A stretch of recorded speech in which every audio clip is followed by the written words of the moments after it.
right. All right, my two faithful companions, Mr. Jake and Molly. We are doing elemental number 8, financial basics, with our lovely MREA. If you don't have it, let me know and I'll get you one. If you do have it, we are starting, well, not we, but Mark, our TL, is starting a MREA book club. So we're going to be going through all of the models that Gary put forth and all the other people that he worked with when he started his business, going through each of the models and then using them and applying them in our business so we can be successful. And why recreate wheel when they already did it for us, right? So that is something that do you have one, Molly? I just downloaded one today, so I have one copy in my hand. Okay. Yep. And then the other thing I highly suggest is reading The One Thing. It's a quick read. It's very simple. It's not like hard. Like, I mean, the font is easy. You could, if you're a fast reader, you could probably get through it honestly in a day, maybe 2. It's only 222 pages, but it's all, there's like graphs and there's all kinds of stuff in it. But I highly suggest this. I did a book club on this and it was in the beginning of the year. And this is how you want to start your financial success, is asking yourself that big, big question. Why am I doing this? Why am I in real estate? And what am I making this money for? And if you can put that down in writing, make a vision board, do something that's going to continually remind you of what your one thing is and what your big why is, you'll be able to plan out your year and be successful. Because you're going to say it's going to be because I want a place of my own. I want to pay off my student loans. I need that new car. I'm saving for my kids to go to college. Whatever it is, you want that big vacation. You know what? I've always dreamed of going somewhere. I'm going to save up for it. And that's my main focus for the next 6 months or the next 12 months, however long you think it's going to take you to get there. But if you start asking yourself that question and you wake up and your purpose every day in real estate and you go, all right, today I time blocked, you did everything right. So you know that every single thing you do, you're doing with purpose and with intent. It's not going to feel like a job. It's going to feel like you're reaching a goal. And in the beginning, like where we all are now, we don't have big databases to pull from. We don't have, we're not buying all those leads. So we have people in front of us. So at the same time, we're trying to drum things up, right? And trying to figure out how we do that. And from the past Ignites, we've talked about that, right? And on how to get those things. So once we figured that out and now we start making money, now we're going to break it down and show you what it looks like and how you should be saving. So you have the money set aside for your taxes or for expenses, for flyers, for marketing, whatever it might be. But in the beginning, we want to keep this very, very simple, right? We don't have a lot. And the best thing about real estate is that we don't need a lot, because with the resources that we have with Command, and we have a Sphere, and if we really sit down and think about those things, then we can turn all of that into making money, which funds our big life and our one thing and our big why. Make sense? All right. I know it sounds good in theory, but I promise it does work. This year, for me personally, I've started really thinking about this and trying to work towards that. So it works. You start your time blocking first, then think about, why do I do this? Why do I want to be in real estate? What is it that I'm making money for? And then when you have that set, all these other things will fall into place. And Molly, I think I need to share with you the The PowerPoint. yeah. Well, and also, Jenna sent me. hmm? Jenna sent me a copy of the documents that you sent out earlier today. So I Oh, think I have the 3-1. you have it? Yeah. Okay. All right. So now that we talked about why we're doing this, right? Now we're going to start thinking about how we're going to make that happen. My dog. Brianna, you may have to take him away. Sorry. All right. Downloads.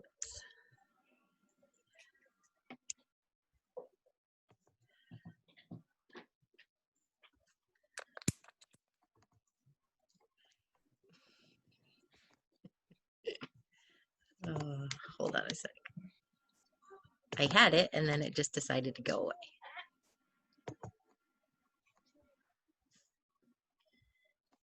And resources, KWU.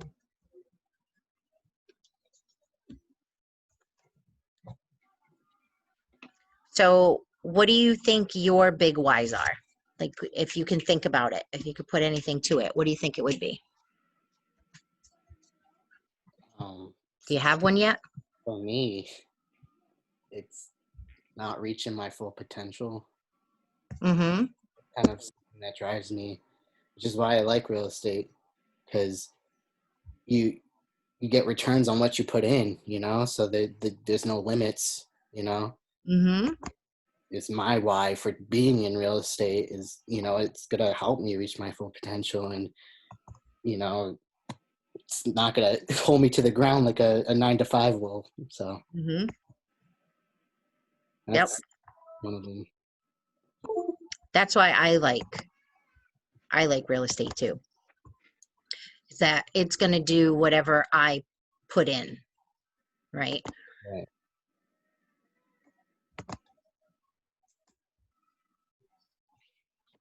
All right. So there you go. You see it? Yep. All right. Things that we should be doing.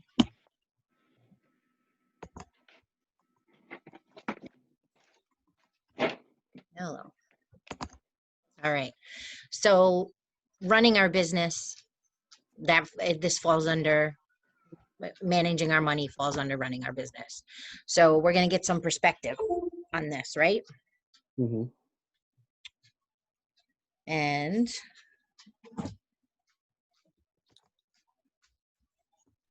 we are going to, these are like some of the things, and again, this is outlined in MREA. We're not going to dig into each one of these deeply individually, but we're just going to go over what it looks like to take your commission, break it down, and what you should do to allow yourself to be successful throughout the year. And then when tax time comes, you're not, jumping through hoops to get all that taken care of. So one, set a profit goal that funds your big life and your purpose, and pursue the activities to achieve it.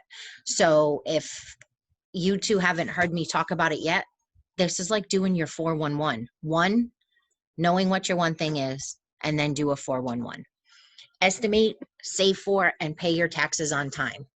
So that, I know you're like, oh, well, I'm not making anything yet. So how the heck do I do that, Nina? Well, you think about it, right? Number 3, use the proven models and systems in the MREA. Just like I said right here, right? Have this. We're going to go through it. Mark is going to teach us all about it and all the systems. So I highly suggest that you do that. It's on our calendar. It's an hour twice a week. He's going to do it on Tuesdays and Thursdays at 2:00. 4, be fiscally savvy by reviewing your financials monthly. Why do you think that that's important? So you know how much you're spending or receiving. Mm-hmm. that'd give you an idea of what, you know, you're going to have to pay in taxes when that time comes. Mm-hmm. And then if you're looking also at a monthly, then if you have to make little, tweaks here and there, it's a lot easier to do that on a monthly basis than all of a sudden getting to the end of the quarter and going, oh my goodness, I need an extra $2,000. Where the heck do I get that from? Right? I can't pay my taxes. So if you're looking at it month by month, then okay, I'm good.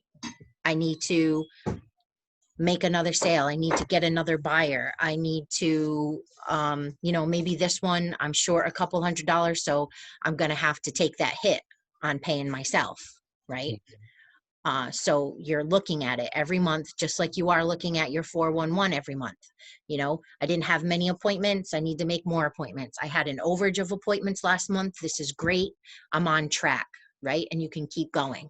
So number 5, next one, pay yourself a salary. So taking out those deductions and knowing what it takes to run your business and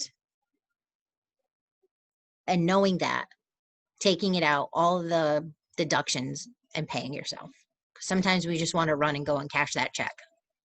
I'm guilty of it. You get an $8,000 check and you're like, yay, shopping spree. Melissa Allen, she's like, I think of her because she helps me a lot with my finances. I wish she was on here. And she's like, Nina, that's not money for you to spend yet. But it feels like it should be because I worked really hard for it. And 6, prepare now for a financially secure future. And that's what we're always trying to do.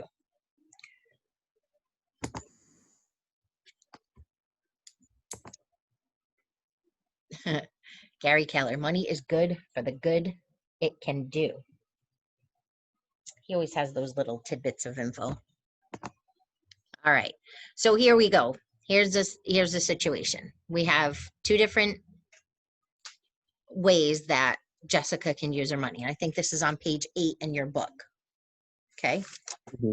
I mean, page 6 in your participant guide. So Jessica gets a commission of $9,000. Okay. After she gives, she pays her fees and royalties and everything to the market center, it's $5,760. It gets put into her bank account, and then she puts that right in her wallet, and she's done. Or we have situation number 2. Same thing, but now she's like, hold up, I have to separate this. She has a business account, she has her personal account, and then she breaks it down even further where she's paying her state and federal taxes and self-employment tax. So what Jessica's really walking away with from a $9,000 commission that she can honestly say that she can use and spend and not worry about anything is that $2,419.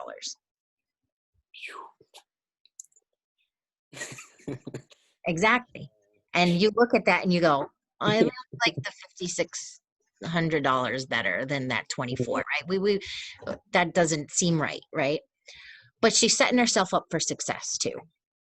So she's making sure that when it comes time for taxes, she's got the taxes taken out of the way. She doesn't have to worry about that. She set up a business account for any expenses that she might have that come up for being a real estate agent, signs, business cards, printing stuff, Right.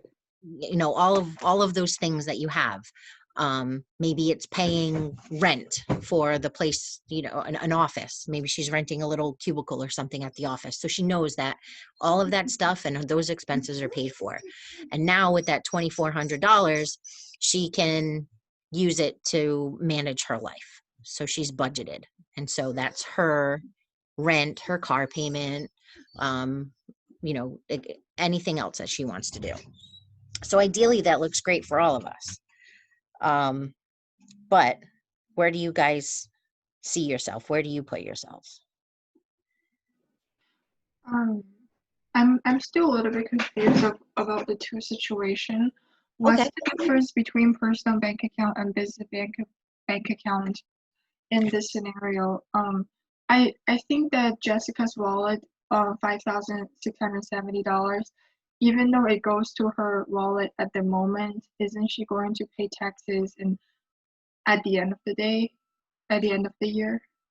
Well, yes, but what the first situation is telling is Jessica is just using that $5,670. She's considering all of that her money. Right. Right. Whereas in the situation number 2, she has separated her business money and her personal money. And then that personal money, then she's broken it down into how she's going to pay taxes and self-employment tax. And so what she really has to use, so that business bank account, we have to pretend doesn't exist, right? Because that's all the expenses I'm going to use for my business, whether it's taking pictures for, that's another thing too, expenses, taking pictures for listings. So she's already allocating money to pay for her business. I see. Everything that's left in her personal account is for personal. So that's Got kind of like what she's paid herself I see. out of that $9,000. Right. So we all want to be Jessica number 2, not Jessica number 1. But life is hard. And, you know, it's, you think, you're like, but I have that, you know, little over $1,700 sitting in my bank account, and I don't know, I can use a couple hundred of it. And then that's where you fall into the situations where you're like, oops, I didn't do what I was supposed to do. So with her separating everything out, she's setting herself up for financial success, not only now, but in the future. So she's getting used to only paying herself, let's just say it's $2,400 out of every $9,000 commission, because she knows where the rest of it's going to go. Right. So ideally, that's where we want to be, right? So there we go. So that's what we said, but in word form. All right. And so we're going to look at the MREA models. All right. And again, this is in your book. So according to Gary Keller's economic model, this is the percentages of what you would save and what you would set aside every time you make a commission. So your GCI is your gross commission income, right? Mm-hmm. Out of that, the expenses, 30% of it should only be cost of sales and 30% should only be operating expenses. Now, the difference between cost of sales and operating expenses. Cost of sales is what is going to happen every single time you generate money. And I know that sounds a little weird, but I can't generate, how did I wrote it down so it's easier for me to explain. Hold. All right. It is, you are generating only when you're, all right. It's generated only when you're generating money or a revenue. So this falls into the fees of company dollar and your cap, maybe a referral fee. Okay. Operating expenses are different. That is going a little bit deeper into stuff like renting an office. Okay. And then you have your profit. So your net income and profit should be 40%. So all of these, if you follow this, nothing should be any more than these percentages. Okay. And then it gives us an example on the other block there of what those numbers look like. All right. This might help a little bit. Some things that got in my way when I first became a real estate agent and trying to think about the whole money thing is knowing how much I want to make. Okay. So if you know how much you want to make, what we do is that we end up working it backwards. And Jake, I don't know if you've done a 411 yet. Have we done that, or did we do a class on it? I have, but then this whole coronavirus hit, so it's gonna change. Yeah. Okay. So another great model and a system that we have, thanks to Gary Keller, is a 411. We have 4 quarters and we take it 1 month and 1 week at a time. Okay. So what we think about when we do the flow of money, so we have our income, what comes in, we take out our expenses, and then our profit. But what we do is we flip it on its head and we go, what do I want to make for this year? And how do I make that happen? Okay. Mhm. So we take what our profit is. We want to make $100,000.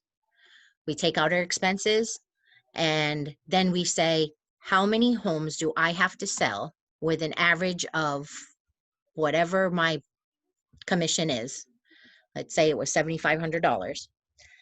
How many homes do I have to sell to make that profit of $100,000?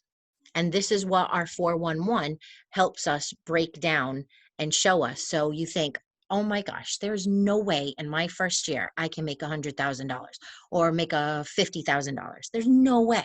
That's such a big number. But when you flip it on its head and go, okay, that's my big goal. And my big why is because I want to take myself on a killer vacation and I'm getting a new car. Okay. And you made your vision board and you're like, this is my focus. And then you break it down into those little tiny bits that you can actually digest. How do you eat an elephant? 1 bite at a time, right? Because it's so massive. You're like, there's no way I could do it, but you can. And we have those in place. And then we also want to ask us, the question is how do I minimize my expenses to maximize my profit? Okay. One of the ways we can do is showing ourselves where our income is coming from listings, sales, referrals, and leases. In the beginning, we don't really have any preference really where our money comes from, right? We don't care if it's a listing, a sale, or if I'm giving a rental to somebody. At this point, we don't care.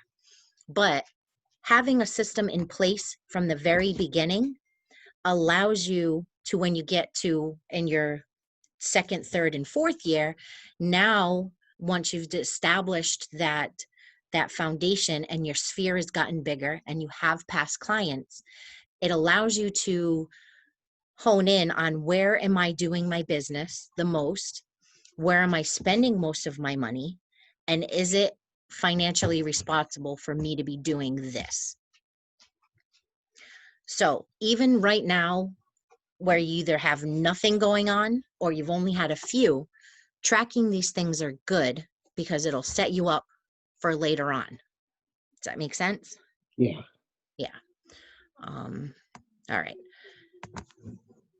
There we go. This is the cost of sales thing. So like I said, your cost of sales is commissions paid to the office. If you have to give a referral fee, you have a split with somebody if you're working on a team, and paying royalty to the office. So regardless of what's happening, you're always going to pay your company dollar, your cap, and royalty fees, right? Because until you cap, and our cap is 24,000, right? 3,000 in royalty, and the 21,000 in your cap is what everybody breaks it out to be. Okay. Mhm. We can get deeper into it, but I'm not that expert. So we do have some financial people, and I took Financial Peace University. Marilyn actually offered it to our office, and it was very eye-opening, and it makes you get really serious with yourself about your expenses and how you spend your money. So if you have an opportunity to do something like that, I suggest it, because it really made me open my eyes. So, all right, digging into the cost of sales. All right, so let's say, did they already put them in here for us? Okay, no. All right. So you have to write this down. Okay, I wrote it down. I don't know how to do it. Can I scribble in here? Does anybody know? Oops. I think there was a little pen thing icon. There's a Oh. whiteboard. Yeah. All right. So if we take that situation, can I split share? We do this. Ooh.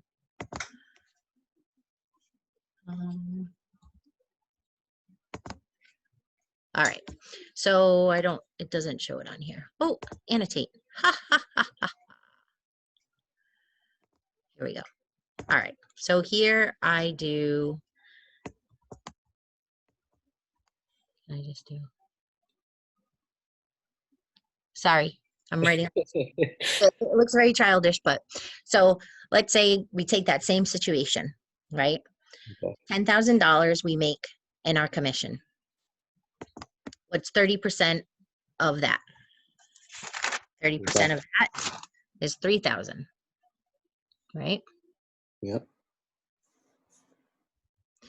And then 6% of that is 600, which gives us, oh, my finger's better, $6,400. Okay, so that's after we paid company dollar and we paid royalties. So let's say we've capped on royalties because that's only $3,000, right? So out of the same 10,000, right? Mm-hmm. We take out the 600. Our take-home net commission is 9,400. Correct? Yep. But let's say we've done it. We've capped on both royalty and our company dollar. That's what our take-home is. Nice. So that's a very just skimming the top of what it would look like to break down a $10,000 commission. Okay. But then out of these end numbers, this is where, right, The taxes. we have to take out of there our taxes, No. our expenses, if we have any, and then paying ourselves, and then also saving money, right? Because if we're setting ourselves up for success, we also need to have that money in like squirreling some away, right? Because Right. maybe we're good for, June and July, but come August, we don't have anything set up. So we have to make sure we have that little bit of reserves. So if by chance August comes around and I still don't have anything on the books, I could still pay my rent and my car and put food on the table, right? So this is where it's exciting to spend $6,400 or $9,400 or $10,000, but you have to think about, what do I have to hold myself over in the event something happens, right? What does the cap mean here? So the cap is, for our office, we have a $21,000 individual cap and $3,000 to cap on royalties. So royalties is something that can never, ever, ever go away. And we have to pay into, and it's just being part of the KW company. And the 21,000 is what you need to cap on as an agent, which equals a complete total of the $24,000 for a single agent. When you're on a team, that could be cut in half. So your team, if you're going to be on a team, your cap could be 13,500. It just all depends. But you have to pay that once you've paid all of that. And that's why number 3 is like where we all want to be. After you've capped on both your royalty and company dollar, you get your whole commission. As an individual agent, that's all mine. But sometimes if you're on a team, that full commission amount, you may still have to split with the rainmaker or the team leader of that team. So let's say if the cooks, let's say they say everything's 50-50 on the team. So even though you might have capped, you may still have to split 50-50 because they provided you with the lead. I see. So that's just one situation and one scenario. Some could be just a 25% referral fee. So it all depends. I see. All right, so that's the basic overview. How do I know? Oops. Hi. All right. Building your future. All right, this is what, okay, it's gonna get a little bit more. You ready?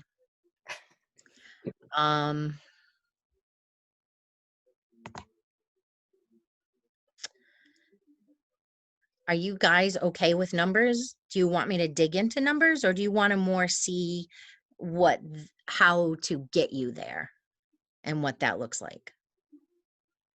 Yeah, show us To get there. how to get there. How to get there? Who else is on there? Who else is here with me? Ricardo? Ricardo, hi. I didn't even see you pop on because my screen, I don't have anybody on it. Oh, I miss you, Ricardo. All right. So this, again, you know how I said like we start from like how much do I want to make and then what all that looks like. So I'll just scribble on the numbers. Are you doing 100? Yeah. Okay. Yep. Hi, Ricardo. I see you now. All right. Sorry, it keeps popping off. All right. And I wrote it down, but it's kind of scribble on mine. So we will do annotate.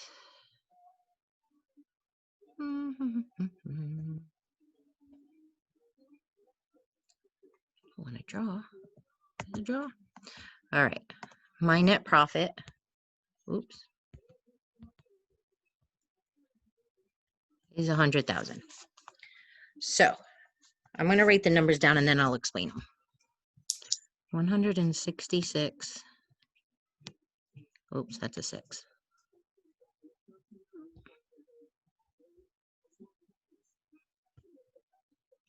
Very good. And then this one turns into, oops, 41666. Those are terrible numbers, but. And then this is 23,000, and this is 124.99. So what I did here is that in order for me to make $100,000, it says divide my net profit by 60%. I'm going to do that because I have to increase my profit by that much in order for me, because it's going to end up taking care, it's going to take out my, how do I explain this right? So all right, I'm going to go from gross commission and then up. Okay. So from my gross commission, what I'm saying, I have to sell $416,666 to net the profit of 100,000 for the year. And then the bottom half, where I have the 124,999 and the 23,000, if you subtract these two numbers from this, it gives me that, right? Okay. Which then allows me to make that. Okay. Okay. And if my average commission is $7,500, I'd have to sell 56 homes based upon this whole situation in order for me to make that. Does that make sense? Okay. So how do you know like what price range the home should be in? So what I would do is that you have to sit down and you, so for me, I would take, so let's say my average sale is $250,000. Okay. Okay. And my average commission is 2.5%. Okay. So you take that 250,000 times 2.5% is $6,250. Okay. Mm. And my goal is to make 100,000 for the year. Right. How many homes do I have to sell? This is like, all right, we all hated word problems in high school, right? We hated word problems, but this is where a word problem comes in handy, right? Because I'm just gonna erase my mess.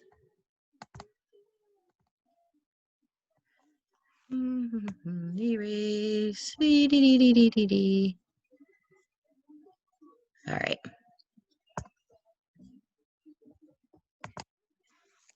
So to make that, how many homes do I have to sell? So 625 times, I don't know, 50 times 12 gives me 75,000. So that's 24 houses, right? Right. No, Wait. 6250 times 24. That's 150. Yeah. So, so 75.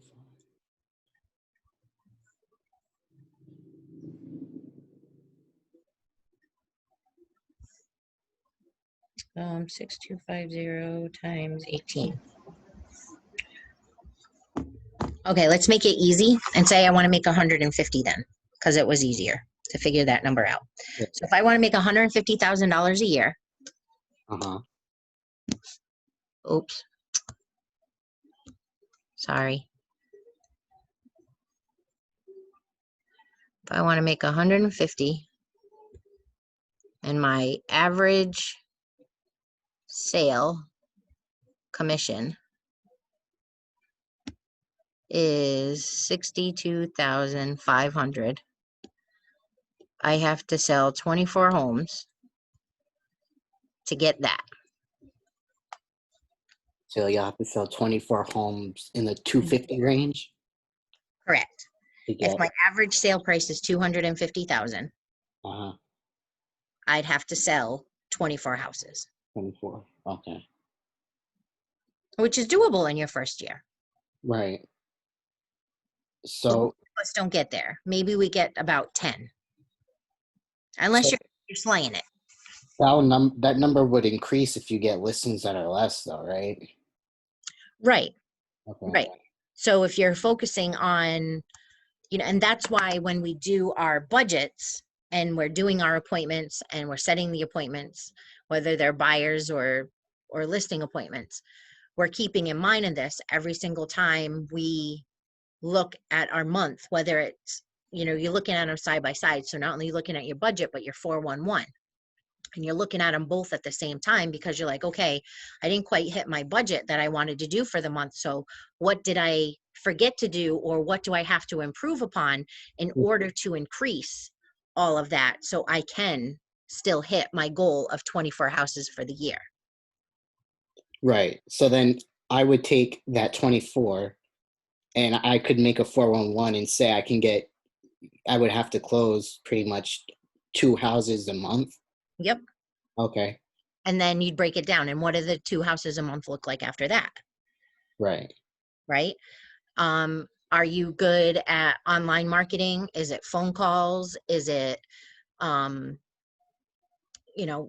talking to past people you were in high school with? If you're in a church group, if you're in some kind of, movement, right? Anything like that, you're How to get talking. 2 houses a month.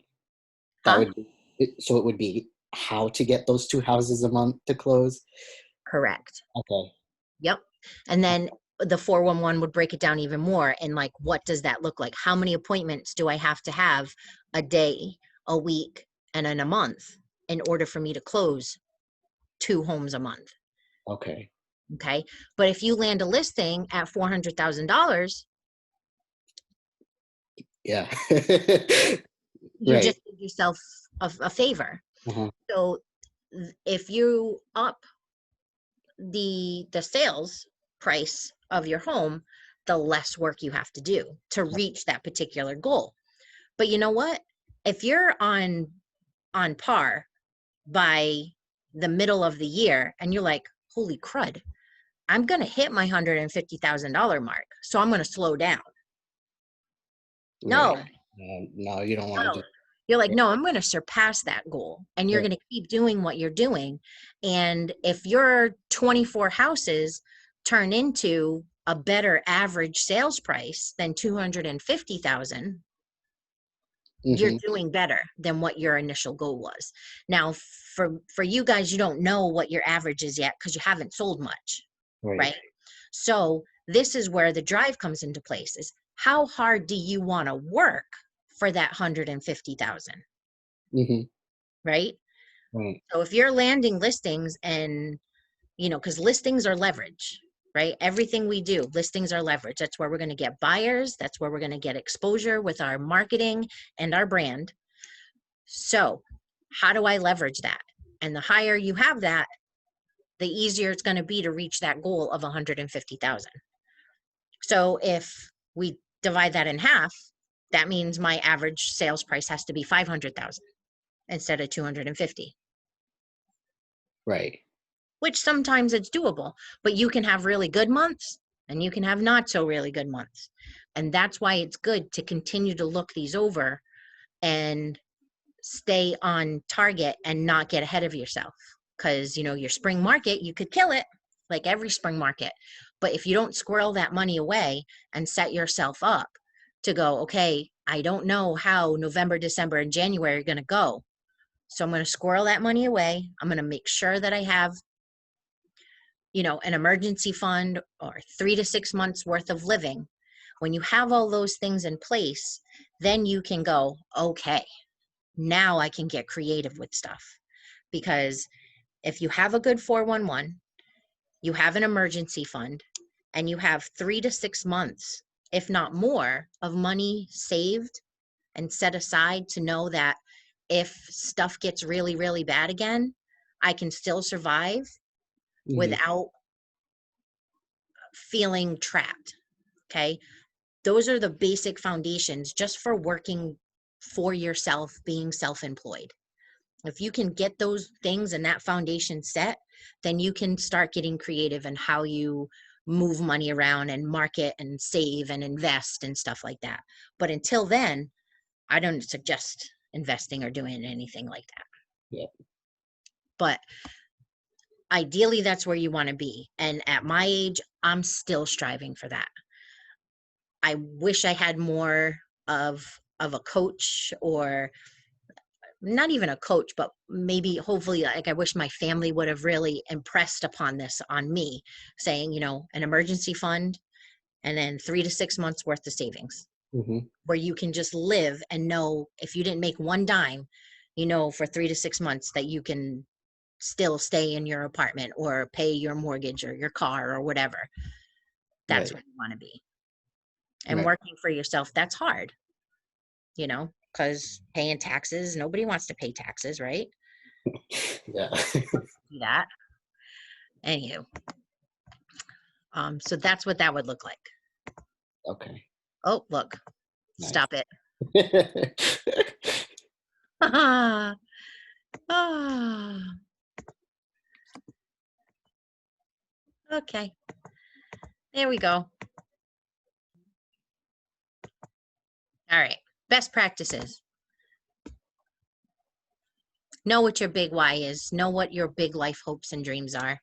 Set your personal and business budget. Set up your business entities.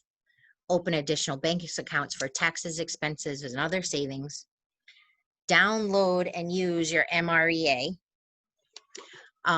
If you want to get fancy, you can do tax accounting software if you want. You can hire an accountant, CPA, an attorney.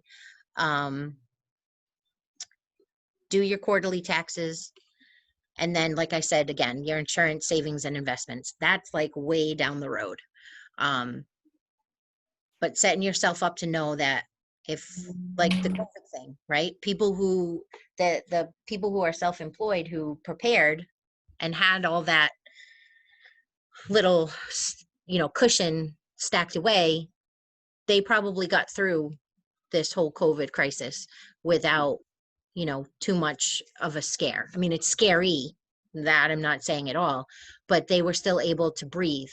Whereas some people like myself, not good at budgeting and not good at taking care of everything. I'm getting better, and it takes baby steps. But when you do it, you're going to feel better. So if you, and being brand new to the business, Mr. Jake and Miss Molly, if you can do this and start putting your head to the grind and really starting to separate this stuff, by your year 3 and 4, you're going to be much more comfortable. And you're young enough to where if you're setting that positive behavior and structure up for yourself up now, no matter what adventures you take, whether you stay in business for yourself, or if you're, going to be a transaction coordinator and you're going to get a set salary, you're still setting yourself up for success, because you may be able to take on 2 different teams, right? For being a transaction coordinator, because you have everything working for you, right? You're just sitting at the top of the mountain looking down at everything and going, all right, everything's where it's supposed to be.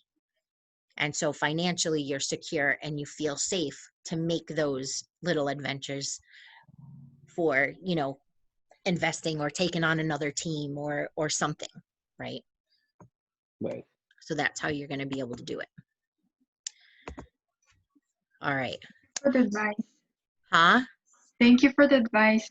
Oh, you're welcome. And you know what? That honestly, that's coming from a place of, I've been there, done that, bought the t-shirt, and it's hard. It really is. It's hard. But from what I'm learning, and I took the Financial Peace University, which helped me out a lot. I have decided that, and I know, again, and I'm not trying to be, really a cheerleader for it, but knowing these systems and models that Gary Keller has set since he began real estate, there's no need to fight against something that works. And the only thing that I'm learning to do is just make little tiny adjustments to what fits in my life, but not throwing away the model and going, oh, that's just too hard, or I can't do that. I have to say, I have to do it.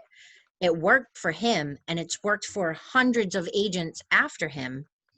Why am I resisting something that is proven to work? Right. So you have to throw your ego away, because what I've been doing isn't working. It hasn't been working. I don't have a savings account, right? I sort of have one now, but this is like before. I don't have one. I spend my commission check, my whole, like Miss Jessica, like that in our motto. I spend it, it's gone, and I have nothing to show for it. Right? So when tax time comes, I'm like, God, I hope I have enough deductions. And I'm scrambling to make sure I have all the deductions I need, so I'm not paying Uncle Sam as much. Yeah. So, I mean, ideally, that's all what we do anyway, like, because we're trying to minimize that. And we do have expenses. Signs are expensive. You pay $500 to get signs. When you're first new and you're starting, that's crazy. Like, where the heck am I going to get $500? Yeah. Because you're like, I'm barely working as it is, or I have a part-time job that puts gas in my tank and, pays my rent. And now what? So be creative, lessen your expenses. And what's good up front is that we have Command, and there are so many tools in there that we don't have to pay very much, if nothing at all, to set up campaigns, to market ourselves and put us out there and get us exposure, so we can drum that business up. Right. And it's there, and it's learning how to use them. And in Command, the whole thing that we're talking about budgeting and setting things up, you can do it in Command right now. I will show it to you, which is probably a good thing to show you, seeing that what we do.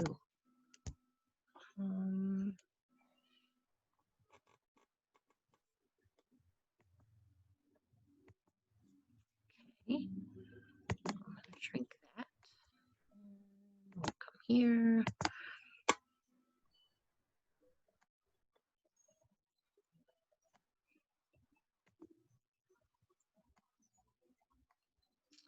So right here in report, first, this will just give you like some database health. Like, so if you ever want to know like what's what, but under goals, everything that I just talked about what you want your annual goal to be, how many contacts, appointments set, kept, agreed, under contract, closed, all of this, you're able to do it all right here. Okay. Click on Yeah. goal setting and the whole the Kelly guide will walk you straight through everything that we just did. So this is your 411 at your fingertips. Nice. So I highly suggest, and as you see, I haven't done mine yet either. I know. I've done it on paper. I haven't done it in command. But I suggest doing it, whether it is on paper or whether it's here, however you function, whatever works best for you. But I say do it. Because it's all here for you, right? You don't have to make any guesses. It walks you through everything. So that's my thing for you guys. If you can do this, I suggest you do. And Molly, if Janet has something like this for you, maybe it'll help. So you can get an idea of what it would look like to be a real estate agent and what you'd want to make. Yeah. Maybe she can walk you through it. And if she can't, I'm more than happy to do a 411 with you too. If she Thank can. you. You're welcome. But we have everything right here to do, with campaigns, setting us up for, with social posts, making landing pages. That's what all of this will do for us. And it's free, right? We can get into paid ads, but we don't have to. Right. It's just being consistent, True. right? Right. Yeah. And that's even hard. It's a very easy to say, but when you take in all of the systems and models that we have and the things that have been proven to work, which is following a 411, right? Get yourself on a good budget and time block. I think if those were the things, those would be the top 3 things that I would highly suggest. 411, time block, and budget. And I think not only will you be working your business and your personal stuff together, but it'll all work out in the end. Right. That's my suggestion. Nice. Yeah, it's hard. I'm not gonna lie, but once you start it, it'll be a set it and go, and then you just make little adjustments as you move along through the year. And then you never know. You may set a goal of 150,000, 24 houses, but then you're superseding that. Mm-hmm. And if you miss the mark, that's okay. It's okay to aim for the stars, but hit the moon. That's okay too. Right. You just take all of that and you pile it all together and you're like, okay, how do I make it better? Am I better at doing this and not that? And then readjusting. And that's why you have a mentor or a coach or somebody, our team leader, Mark, we make an appointment with them. Hey, Mark, I'm not hitting my goals. I don't know what's happening. Do you have any suggestions? And, his job is to help you get you there. Nice. So cool. The Cool. financial part's hard because we all want to see that nice big check and have it go straight in our pocket. Well, I want to add my 2 cents. Yes, The easiest part is to spend money. it The is. hard part to save money. It is. To spend it is easy. I can spend $10,000 in a blink of an eye. We all good spenders. Mm-hmm. Thank you for sharing your personal experience, Nina. That was nice. Of course. Yeah. I think that's how you learn these things. And I think that sometimes like talking finances is very taboo. But we are all in the business of working for ourselves. And if you know, like you may see, someone's like super, super successful and you're like, oh, they must have it all together. But maybe they don't have an ounce of savings. Right. So then you're like, ooh, right? You want to see them be successful, but you don't want to see them poor in 3 months if something tanks.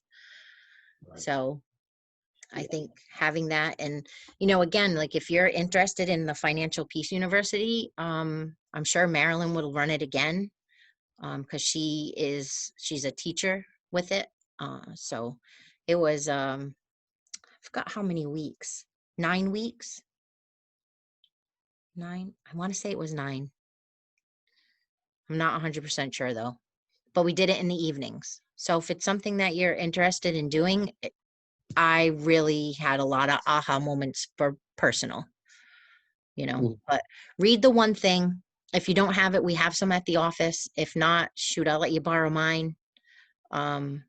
It's really easy. And then the MREA is coming up. So we're finishing all of our stuff up right up on time. So, anyway, yes, finances suck.